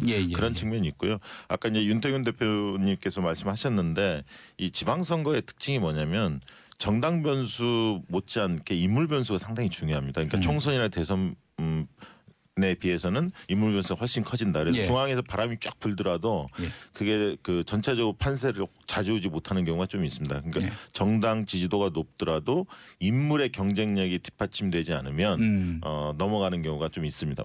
지난 2014년에도 세월호 사건이 터졌거든요. 그 당시 17개 광역단체장 선거에서 지금의 여당인 민주당, 당시 야당이었죠. 야당이 7개를 석권했는데 아니 9개를 됐죠. 9개 당선이 됐는데 사실은 더 우세할 것으로 전망도 많이 했거든요. 세월호 사건이 워낙 충격적이었기 때문에. 그렇지만 인물 변수가 받치지 않으면 지는 경우도 종종 있었기 때문에 각 정당이 어떤 인물을 내느냐 이 문제도 상당히 중요해 보입니다. 예. 최근까지 나온 여론조사를 보게 되면은 여당의 압승 구도였는데 안희정 변수가 돌출했습니다. 안희정 변수. 뭐 100일 남겨놨는데 그때까지 이게 변수로 작용할 수 있을까요? 이건 뭐 제가 뭐라고 말씀드리기가 어려운 게요. 안희정만으로 100일 그렇죠. 가기는 어려울 것 같아요. 아니 근데 뭐 오늘 이 시간에도 네. 오늘 오전에도 뭐가 터지고 앞으로 이제 어디서 뭐가 터질지 전혀 알 수가 없다. 네. 그리고 정치적으로 대응을 하려면 이런 리스크에 대해 가지고 어느 정도 파악이 되는데 이것은 알 수가 없고 뭐 정파로 따질 것도 아니고 사회 전반적인 구조적인 문제가 섞여 있기 때문에 뭐라고 말씀은 드릴 수 없습니다만은 그래도 이제 조심스럽게 짐작을 해본다면은 현재 정도 수준이라면은 완전 본질적 수준에까지 영향을 미치기는 쉽지가 않을 것 같아요. 뭐 이제 여당 강세라든지 청와대 지지율의 강고함 같은 거. 그런데 이런 게 뭐 이런 정도의 크기가 계속 터져 나간다면 모르는 거죠. 박시영 대표님은. 네. 일단은 어쨌든 지금 말씀하신 대로 이게 진행형입니다. 아직 완료형이 아니기 때문에 변수는 분명히 있다. 근데 이제 지금 시점까지만 본다면 어쨌든 바닥에서 그동안에 이제 목소리를 못 냈던 야당 지지층들, 특히 이제 보수 야당의 지지층들이 사실은 박근혜 대통령 탄핵 그 이후에 대선에 대한 실패 그리고 최근에 MB 그 수사 비리 혐의까지 드러나면서 사실 할 말이 별로 없었거든요. 대통령 인기가 워낙 높았기 때문에. 근데 이제 입을 열기 시작했죠. 사실 이 바닥에서 야당 지지자들이 좀 이게 흔히 말하는 이야기할 거리가 좀 생긴 거죠. 그런 측면에서 좀 특이한 부분이 분명히 있고요. 그다음에 이제 최근까지는 어쨌든 지금 현재까지는 민주당 관련된 인사들이라든가 진보 인사들이 이 미투 운동의 대상이 되는 경우가 많았기 때문에 어쨌든 지금까지는 여당의 악재임은 분명하다. 특히 이제 저는 이렇게 봅니다. 여성층을 비롯해서 20, 30대의 투표율이 좀 낮아질 거 아닌가. 그런 측면에서 본다면 20, 30대 지지가 상대적으로 높은 여당에게 불리하게 작동할 가능성이 있다. 왜냐하면 정치 혐오증이 굉장히 커질 것 같다라는 생각이 든다는 거죠. 자. 그런데 민주당이 안희정 전 지사 정말 빛의 속도로 제명과 출당 조치를 내렸습니다. 이런 그 광속의 조치가 그나마 악재를 키우는 데는 뭔가 약적인 그런 효과 어떤 도움이 되지 않았을까 하는 그런 생각이 드는데 어떻습니까? 그게 질질 끄는 것보다는 나았겠죠. 네. 근데 이제 이런 위기라는 거는 위기 자체도 문제지만 어떻게 대응하느냐가 문제 아니겠어요? 예. 저는 그날 밤에 한 것보다 그 다음 날 게 차라리 나았다고 생각해요. 예. 긴급하게 한 것은 뭐 말하자면 내일 조간신문에 나올 때 안희정 사태가 터졌는데 당은 이렇게 했다까지 나오기 위해서 밤에 한 거거든요. 그게 아니면은 안희정 사태가 터졌고 뭐 민주당은 내일 아침에 회의를 한다. 지금 뭐 고민 중이고 폭탄 터졌다. 이런 식으로 기사가 나갈 거 아니겠습니까? 그걸 막기 위한 건 1차적인 건 맞는데 그것보다는 뭐 자성하고 성찰하고 구조적인 문제를 어떻게 하겠다라고 나가야 된다는 거죠. 다행 민주당 입장에서 본다면 그 다음 날 그 젠더 TF를 특위 차원으로 격상시키고 뭐 앞으로 이제 당에서도 철저 조사를 하겠다, 뭐 신고센터를 만들겠다라고 하면서 사건 터진 것보다 대응해서 우리는 그래도 다르다라는 걸 보여주느냐 못 보여주느냐 여기 달려 있는 거겠죠. 민주당 대응 어떻게 보세요? 저는 뭐 예를 들면 질질 끄는 것보다는 신속하게 대응한 것이 잘했다 이렇게 봅니다. 그나마 이게 사실 정상적인 공당이라면 의뢰 그렇게 신속하게 대응하는 게 좋은데 과거 정치권에서는 그렇지 못했죠. 과거 정당들은 좀 질질 끌고 막 이러다 보니까 국민들이 지탄을 받았는데 그런 면에서는 잘했다 이렇게 봅니다. 사실은 안희정 지사가 당내 대권 주자, 차기 대권 주자로서 선도 자리에 있었던 인물 아니겠어요? 원투펀치죠. 그래서 이분을 빛의 속도로 출당 제명을 했다. 이 부분은 쉬운 결정은 아니었을 텐데 상당히 신속했다는 점. 그 워낙 내용이 사실 충격적이었잖아요. 그렇죠. 그리고 이게 그냥 신문 기사로 났으면요. 뭐 이게 어쩌고 저쩌고 또 뭐 뒤에 뭐가 있니 어쩌니 이런 사람들도 많았을 겁니다. 하지만 저는 이번에 참 극명하게 느낀 게 방송의 힘이라는 거 있지 않습니까? 그 피해자가 처연한 모습으로 이렇게 그리고 얼굴을 다 공개한 것에 대해서 내가 살기 위해서 보호받기 위해서 이렇게 할 수밖에 없었다라고 나오니까 거기에 대해서 뭐라고 덧붙일 수가 없게 되는 거죠. 자, 그렇습니다. 그 피해자의 입장 또 법률적 대응 이 부분은 저희가 앞선 시간에 다뤘고 정치적 파장을 한번 집중해서 보자면은 이 안희정 쇼크의 가장 직격탄을 맞은 인물하면은 박수현 전 청와대 대변인, 이 충남지사 이번에 도전하는 박수현 전 대변인이 아닐까 싶은데 어떻습니까? 일단 뭐 안희정의 친구로 알려져 있고요. 안희정 후광효과의 최대 수혜주죠. 그래서 어쨌든 이제 문재인 정부에 있어서 청와대 대변인도 했었고 최근에 이제 여론조사 해보면 상당히 그 앞서가고 있습니다. 사실 당내 후보들을 망라하고 여야 가릴 거 없이 1위를 달리고 있었는데 어쨌든 타격은 불가피하다고 보여집니다. 그 박수현 대변인의 그래서 선거 슬로건이 안희정의 친구, 문재인의 대변인 뭐 이거였던 것 같아요. 그게 박 대변인이 제일 상징적이고 민주당 지금 충남 경선 주요 후보들 뭐 복귀왕, 아산시장, 양승조 의원들도 약간 대동소이했죠. 근데 그 중에서 박수현 전 대변이 제일 더 상징성이 있었던 거 아니겠습니까? 그러니까 개인적 타격인 것이고 그리고 기초단체급으로 가도 충청권은 수두룩해요. 안희정 전 지사하고의 이 친연성을 강조한 사람들이 이런 부분 그래서 지방선거에 딴 데는 또 모르겠지만은 충남 권은 좀 상당하게 여권에게 불리할 것이다. 그리고 조금 더 확장시켜서 보자면은 지방선거뿐만 아니라 그 이유까지 볼 때 안희정 전 지사가 차지하고 있었던 독특한 포지션 있지 않습니까? 민주당의 예를 들어 가지고 문재인 대통령 중심으로 본다면은 좀 거칠게 말하자면 좀 왼쪽은 이재명 시장, 오른쪽은 안희정 지사가 있어가지고 쌍끌이로 해가지고 확장성을 가져갔던 거잖아요. 그럼 그 중도에서 중도 우파까지의 자리를 안희정의 대체제가 발견할 수 있느냐. 물론 이제 새로운 사람이 나타날 겁니다만은 이번 지방선거 동안은 그걸 쉽게 그 자리를 메꾸기는 사람으로 메꾸기는 어려워 보인다는 거죠. 자, 그런데 저는 이런 의문이 들어요.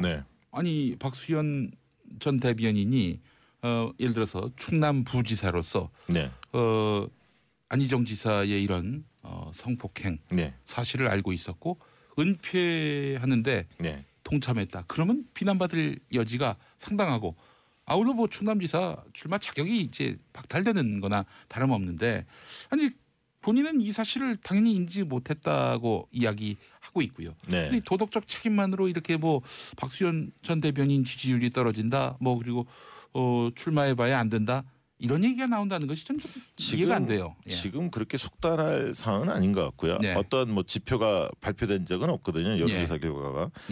다만 이제 아까 있던 그 안희정 지사와 가깝게 실제로 지냈던 분이시기 때문에 그 안희정에 대한 마케팅 이런 것을 본격적으로 해왔기 때문에 충남 민심의 어떤 향배 그리고 미투 운동이 또 어디로 더 튈지 이런 등등을 좀 자숙하면서 네. 지켜보지 않을까. 그래서 저는 뭐 한 3월 말까지는 지켜보실 것 같고요.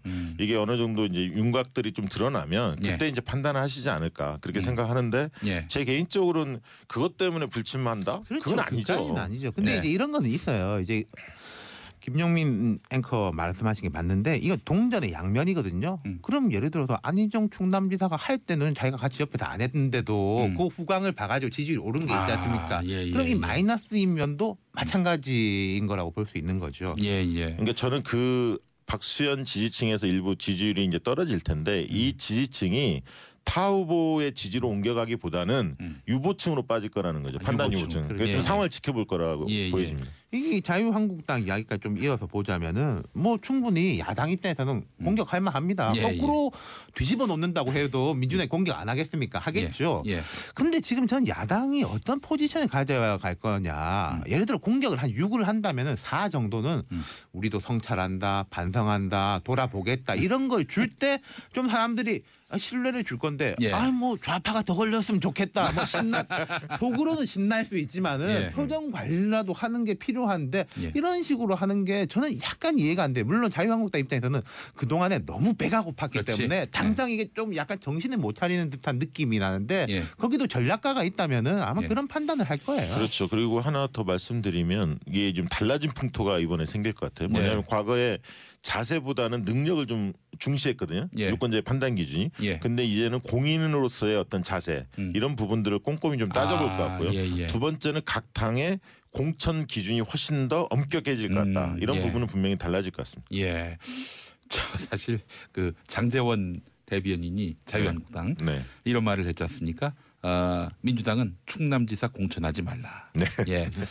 그런 얘기는 굳이 안 해도 될 얘기를 그러니까 했어요. 제가 말씀이 정치 공세에서 한 6 내지 7 정도 나가는 게 맞다는 건데 이건 10도 아니고 11, 12를 간 거 아니겠습니까? 간절한 바람을 또 이렇게 얘기를 하면은 뭐 이제 페이스북에 보니까 이제 이런 것도 있더라고요. 그러면은 대통령 후보를 안 냈어야 되냐 자유한국당은 뭐 이런 공세는 과한 거죠. 예전에 한나라당이 말이죠. 한나라당일 때 이 재보궐선거가 이제 발생할 때 보면은 그 국회의원이 뭐 비리 때문에 뭐 선거법 위반 때문에 그렇게 해서 그 재보선을 만들어낸 할 수밖에 없는 귀책 사유가 있는 그런 경우에는 한나라당이 후보 안 내겠다 이렇게 선언을 했다가 김영호 대표 때였을 거예요. 근데 그 약속을 한 번도 지킨 적이 없습니다. 제 기억에 어디 이제 군수 재보궐 선거는 한두 번 뭐 한 적이 있어요. 그래요? 그런데 이제 뭐 흐지부지 되고 국회의원 선거는 한 번도 한 적이 없습니다. 자, 다만 이제 그런 건 있을 겁니다. 이게 지금 아까 했던 충남하고 대전이 이 예를 들면 생활권역이 비슷하거든요. 정서가 충북은 좀 따로 가고요. 그러니까 충청도도 크게 보면 두 가지로 나눕니다. 충북 쪽하고 대전 충남이 같이 가는 경향이 있기 때문에 이 상황이 대전 선거에도 좀 영향을 미칠 가능성은 분명히 있습니다. 그러나 이제 다만 아까 이야기 드렸듯이 충남 쪽에 보수 야당 자유한국당의 대표 주자가 그렇게 있지는 않아요. 사실 나올 만한 분이. 그래서 이제 어떤 인물이 좀 등장하는지도 관심거리고 상대적으로 민주당 후보 중에서는 양승조 의원이 조금 소폭 반등할 가능성도 있습니다. 왜냐하면 양승조 의원 같은 경우는 굉장히 점잖고 예의 바르고 이런 평가들이 좀 많거든요. 그래서 상대적으로 좀 이득을 본다면 양승조 의원이 좀 보지 않을까 그렇게 전망합니다. 알겠습니다. 자, 이번 지방선거 최대 변수 미투가 될 것인가? 저는 이 미투는 끝까지 갈 것 같고요. 계속 진행형이기 때문에 굉장히 중요한 변수일 것 같고 여기에 다만 지금 민주당 쪽 인사만 있는 거냐. 야당 쪽 인사들도 많이 이렇게 드러나게 되면 이게 정치적으로 어떻게 보면 약간 물타기 비슷하게 될 가능성도 있거든요. 다만 이제 아까 정치 혐오증이 커져서 투표율이 떨어질 가능성 분명히 있고요. 또 다른 각도로 본다면 최근에 이제 채용 비리 이런 것들이 막 터지지 않습니까? 그 MB 수사들이 이제 이루어지고 막 이러다 보면 전반적으로 이 미투 운동까지 포함해서 생활 적폐에 대한 어떤 청산 이런 열기가 높아질 가능성도 있거든요. 그래서 이 흐름이 어떻게 튈지는 좀 지켜봐야 할 것 같고요. 두 번째 변수는 미투 운동 못지않게 남북관계 이 변수가 가장 큰 그래요. 변수로 될 것 같습니다. 제가 김용민의 정치쇼를 시작한 이후로 매일같이 이슈가 터지고 있습니다. 또 오늘 밤엔 또 무슨 이슈가 터질지. 자, 4월 말 남북 정상회담 개최. 근데 역대 그 남북 관계 변수가 있었을 때 당시 여당은 그렇게 썩 재미를 못 봤어요. 그러니까요. 이제 2000년 6.15가 이제 총선 직전에 발표가 됐어요. 그래서 이제 영남권을 중심으로 해가지고 이제 반대, 오히려 이제 역결집 하는 게 있었고, 그래서 한나라당이 승리했어요. 그렇죠. 그다음에 이제 2010년 지방선거 같은 경우에는 그때 이제 연평도 포격, 천안함, 요 때는 MB 정권 때. MB 정부 때는 이제 거꾸로 오히려 접경적이지 않습니까? 경기도 북부, 강원도 이런 데서 민주당이 약진했어요. 너무 그러니까 진짜 전쟁 나는 거 아니냐. 강경이 아니라 평화, 이게 오히려 거꾸로 먹혔던 것이고 항상 꼭 반대의 이제 균형점을 찾아가는 게 있었거든요. 그러니까 이거는 뭐 남북 관계가 뭐 사람들이 반대한다 이것보다는요, 이걸로 가지고 과도하게 정치적으로 이용한다라는 느낌을 줄 때는 사람들의 균형 심리가 거꾸로 발동을 한다는 거죠.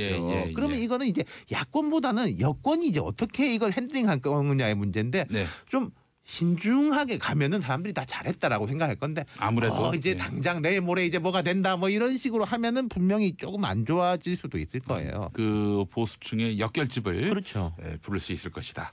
근데 이제 그 지점에 있어서 이제 미국의 태도가 굉장히 중요할 겁니다. 만약에 미국 쪽에서 북한의 이 전향적 입장에 대해서 긍정적인 시그널을 보여주고 북미 대화의 물꼬가 만약에 터진다면 이 보수 야당들이 내놓고 반대하기가 그렇잖아요. 그렇죠. 미국도 여기에 호응하고 있는 양상이니까. 그래서 이제 어떻게 보면 미국의 태도를 유심히 볼 필요가 있다. 말씀하신 대로 윤태곤 실장님 말씀하신 대로 이걸 너무 이 정치적 이용한다는 느낌을 자제해야 할 것 같고.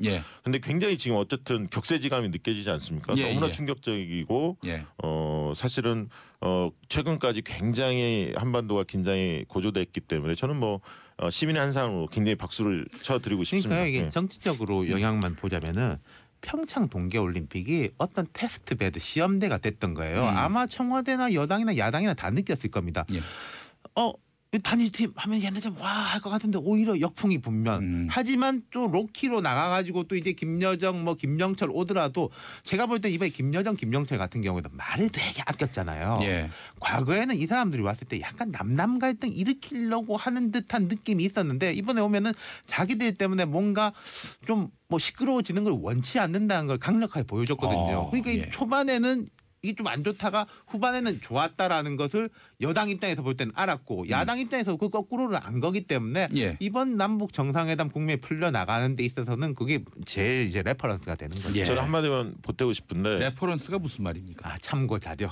알겠습니다. 이번에 그 문재인 대통령의 뚝심이 빛을 발했다 저는 좀 그렇게 보고 있거든요. 트럼프가 계속 뭐 어깃장을 놨는데 그걸 잘 설득해 가면서 칭찬도 해주고 그러면서 또 김영철 그 부장 방남했을 때 사실은 반발이 굉장히 보수당이 거셌는데도 불구하고 밀고 나가면서 큰 틀에 있어서 원칙을 놓지 않고 해나갔던 것이 어떤 북의 입장 변화를 추진한 게 아닌가.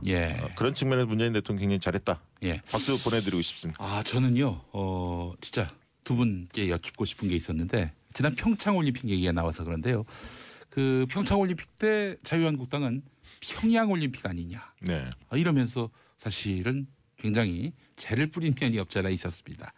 뭐 이유가 있는 재뿌림일 수도 있겠습니다만은 자 그런데 이게 강원도 민심에게 어떻게 작용할지 이 부분이 상당히 궁금하고요. 사실 강원 영동 이 지역은 오랜 자유한국당의 텃밭이나 다름없었던 그런 지역인데 올림픽 성공을 간절히 바랐던 이 민심이 혹시 자유한국당에게서 이반되는 것은 아닌지. 제가 먼저 말씀드릴까요? 이 아까 이제 박 대표님이 지방선거는 이제 인물 변도 중요하다는데 강원도 일단 다 떠나가지고 최문순 현 지사 재선을 하고 뭐 대과 없이 치렀고 올림픽 유치까지 했고 삼선 노리고 있는데 거기다가 지금 강원랜드 파동까지 터져 있지 않습니까? 그러니까 강원도 자체가 약간 보수적인 거하고 별개로 대항마조차 거의 없는 상황이에요. 이 현상이 별로 바뀔 것 같지는 않네요. 권성동 의원이 지금 도발을 했는데요. 괜히 하시는 말씀이 그 염동열 염동열 의원까지. 예예예. 두 분 다 강원랜드 관련해서 지금 좀 시끄러운 분들인데 그래요. 정말 인물난을 겪고 있다라는 말씀이 실감이 납니다. 박시영 대표님 어떻게 보세요? 저도 뭐 강원도가 과거하고 약간 달라질 가능성이 있다고 봅니다. 워낙 그 최문순 도지사의 삼선 가능성이 좀 높아 보이고요. 다만 이제 도지사 선거와는 별개로 기초단체장 선거는 인물 변수가 더 크게 작동하기 때문에 그건 좀 다를 수 있다. 그렇게 보고 있습니다. 또 그런 기초단체 단위로 가면은 자유한국당이 또 경쟁력이 그렇죠. 아무래도 이제 원주 지역 쪽이나 밀착도가 높은 사람들이 있지 않습니까? 원주 쪽은 여당 쪽이 좀 강세인데 강릉이나 이쪽 영동 쪽은 보수 야당이 강세입니다. 그래요. 그래서 강원도가 사실은 뭔가 바로미터가 될 수도 있다라고 보는 것이 여기는 뭐 민주당이 될 때도 있고 자유한국당이 될 때도 있고. 앵커님이 강원도 출신인가요? 그렇습니다. 역시 관심이 많았다. 제3당이 될 때도 있고 그래서 민심이 어디로 쏠렸냐 했을 때 뭐 제주도 보는 분들도 있던데 충청도 보는 분들도 있는데 저는 강원도도 볼 필요가 있다. 그리고 사실 저는 지금 만약에 이게 남북 정상회담 이 국면이 잘 관리해 나간다면 가장 어려운 국면에 놓일 정당 중에 하나가 바른미래당일 수도 있습니다. 왜냐하면 신안보 보수층이라고 하는 20, 30대, 20, 30대의 신안보 보수층들이 있는데 이 층들이 민주당 쪽에 호감을 가질 가능성도 있거든요. 그러다 보면 중간지대가 협소해질 가능성이 있습니다. 오늘 두 분과 함께 지선이네. 지방선거를 앞두고 지방선거 전망 함께 따져봤습니다. 벌써 끝났나요? 벌써 마무리할 시간이 됐습니다.